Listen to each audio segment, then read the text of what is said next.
Neste primeiro Além das Manchetes, eu tenho aqui comigo a Mara Luque, que dispensa apresentação, é a criadora disso tudo, né, Mara? A desavisada, né? Sai criando e criando. Exatamente, essa criadora toda. Está com a gente também o Marcelo Fonseca, que é economista-chefe da RIAG. Marcelo, tudo bem? Tudo bem, um prazer muito grande estar com a Mara, com você, Denise, e o professor Zé Roberto. Aí já antecipou, Zé Roberto Mendonça de Barros é o nosso convidado de estreia, ele que é sócio da MB Associados, economista, já foi secretário de Política Econômica. Zé Roberto, obrigada pela sua participação. Bom, um prazer estar aqui com vocês, né? E com o Marcelo também, para esse primeiro programa. Você sabe que a gente, quando a gente estava fazendo aqui, a gente falou assim, não, nosso primeiro convidado tem que ser o professor Zé Roberto, porque a última vez que você esteve no programa, bombou nas redes, né? Você sabe que você é pop nas redes, né? Que bom. Então, para todos que estão nos acompanhando, é isso. Sigam que vão entender muita coisa de economia, e não é? Por isso, eu e o Marcelo encomendamos uma bruta crise para o programa de estreia. Exatamente. E antes eu vou avisar quem está nos acompanhando que esse ambiente aqui é do Cine RIAG Belas Artes. Então, vocês estão vendo as cadeiras vermelhas ao fundo, o nosso cenário todo. Então, é uma coisa meio cinematográfica, mas nós vamos falar de assunto sério, vamos falar de crise, não é? A nossa pauta original eram as tentativas de intervenção do governo em estatais, em empresas que não são mais estatais, em vários setores, mas dada a relevância do impacto da mudança da meta fiscal, nós vamos começar falando desse assunto. Teve um impacto violento aí no mercado financeiro, coincidiu com outros fatores, mas fez o dólar mudar de patamar, a alteração da curva de juros, nós tivemos bolsa de valores muito negativa e uma incerteza maior, não é isso, Zé Roberto? É isso. E, na verdade, o resultado foi tão impactante porque foi a última pecinha numa sequência de surpresas que foram se acumulando. Aprendi com esse tempo todo de trabalho que uma forma mais simples de definir crise é o resultado de 2 ou 3 fios desencapados que se tocam de repente e há essa... E o que aconteceu, vocês sabem, já falaram sobre isso, nós tivemos na quarta-feira, dia 10, a inflação de março.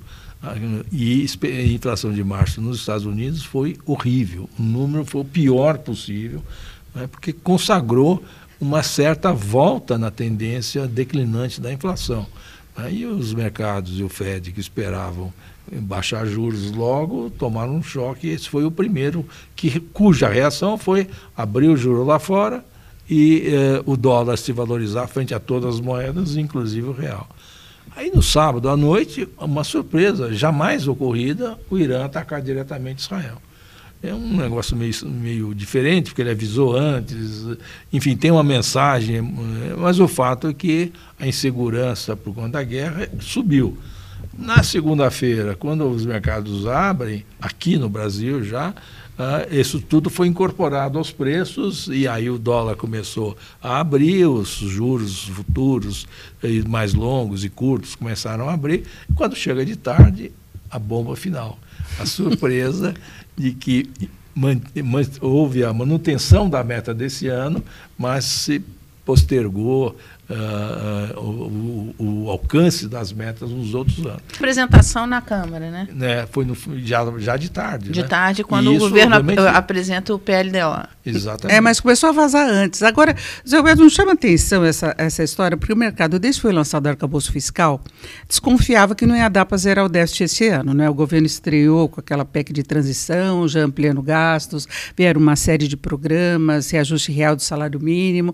Então, o mercado sempre trabalhava com aquela previsão de um déficit na média de 0,8%. Até melhorou um pouquinho com o recorde de arrecadação no começo do ano. Mas aí, de repente, ultrapassaram a meta desse ano e a grande surpresa ficou para o ano que vem, não é? Para os próximos anos. E neste ano, por enquanto, está mantida. Neste ano está mantida, né? O que os mercados tinham absorvido como coisas positivas, que havia um esforço do lado da arrecadação parcialmente bem sucedido, e por isso mesmo que a expectativa é de uma melhora, ainda que déficit, mas de um déficit menor do que se projetava. Né? O que de fato foi, me parece, não sei se Marcelo concorda, o miolo do choque é que, dado isso, era esperado que o Ministério da Fazenda encaminhasse corte de despesas, Porque já que não dá para fazer tudo com receita, você tem que adicionar, e tem mesmo. E é essa mensagem que, de fato, foi prejudicada. Parte por coisas que o Congresso votou, vai votar, tá, que aumentam a despesa, e parte porque passa uma certa mensagem. Você pode pensar em que o governo teria desistido, teria jogado a toalha, que é a expressão que mais se usou no chamado ajuste fiscal. Aí é que o choque ocorreu. Você jogou a toalha, Marcelo? Eu nunca tive a esperança... Nunca teve toalha, né? Nunca teve toalha. Nunca teve toalha. De que esse arcabouço ele pudesse funcionar como, de fato, uma âncora fiscal crível.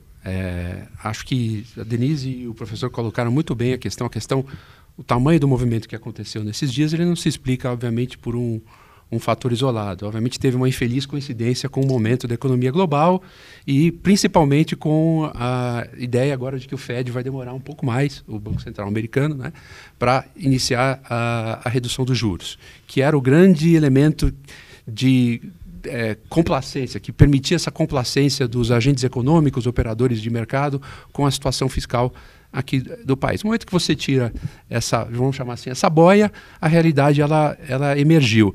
E eu acho que a gente de fato tem que voltar atrás para entender por que esse arcabouço estava fadado a levar esse problema. Essa era uma crise que estava encomendada. Em primeiro lugar, porque a PEC da transição ela foi uma PEC que extrapolou qualquer limite da razoabilidade. Você poderia ter feito muito bem um programa que garantisse a manutenção dos recursos para os programas sociais com um valor que pudesse ser até metade do que foi aprovado. Muita gente se manifestou naquele momento de que seria exagerado. Ela liberou 145 bilhões para 2023 no orçamento. Na né? verdade, se você colocar algumas manobras contábeis, a coisa chega mais próximo de 200 bilhões. E o arcabouço em si, que foi aprovado na tentativa de sinalizar alguma disciplina, ele carece de elementos que são elementos que de verdade fornecem uma governança fiscal, né? A gente dá para falar aqui sobre várias coisas, mas vou economizar aqui um pouco tempo. Acho que o primeiro deles é que ele foi muito desenhado em torno da elevação das receitas. Aritmeticamente, tá? A gente não precisa nem entrar na questão da economia política, você não tem como conseguir transformar um déficit do tamanho que a gente partiu no ano passado em um superávit, num horizonte qualquer de tempo, apenas com o aumento das receitas, com as despesas crescendo aí em termos reais acima de 2% ao ano. Então a gente já sabia, e politicamente, né, quando a gente coloca o elemento político, a gente percebe que Brasília não tem a disposição de entregar um aumento de carga tributária que seria necessário para isso acontecer. Então, em nenhum desses quesitos a gente teria. Mas até entregou muita coisa, né? Chegou um momento que o mercado ficou um pouco mais confiante, porque as propostas do Ministério da Fazenda, do ministro Haddad, foram avançando. Sim. Ele foi buscando brechas aí onde não tinha tributação. Mas elas eram insuficientes. Era insuficiente, mas gerou um superávit no começo do ano, janeiro, fevereiro. E aí eu vi muita revisão para baixo da projeção de déficit desse ano. Então, teve uma certa lua de mel do mercado com o Ministério da Fazenda e criou a ilusão também de uma certa revisão aí de perspectivas de nota do Brasil, as agências de classificação de risco. Então, teve um certo otimismo inicial, não é?